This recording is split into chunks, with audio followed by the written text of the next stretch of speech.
মিনাসান কনিচিওয়া। আজকে আমরা দেখব জাপানিজ ভাষায় গ্রুপ 2 এর ভার্বগুলোকে কিভাবে উকিমিকে বা প্যাসিভ ফর্মে পরিবর্তন করতে হয়। এর আগের ভিডিওতে আমরা গ্রুপ 1 দেখেছি, আজকে আমরা দেখব গ্রুপ 2।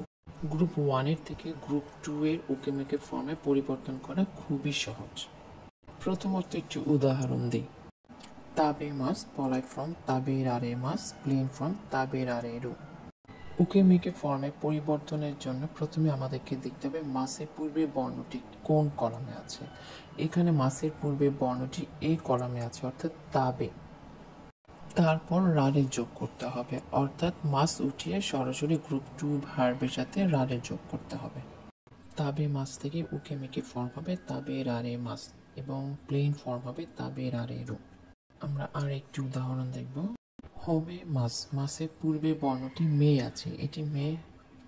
হোমে মাস, মাসের পূর্বে বর্ণটি হচ্ছে মে, এটি এ কলামে আছে এবং এটি সরাসরি এর সাথে রারে যোগ করতে হবে, হোমে রারে মাস। রেনশু ওয়াতাশি ওয়া সেনসেই নি হোমে রারে মাশিতা। আমি শিক্ষক দ্বারা প্রশংসিত হয়েছি, অর্থাৎ কাজটি করছে শিক্ষক। হোমে রারে মাশিতা দিয়ে বোঝাচ্ছে এই কাজটি কারো দ্বারা হচ্ছে, এটা উকেমিকে ফর্ম অর্থাৎ প্যাসিভ ফর্ম।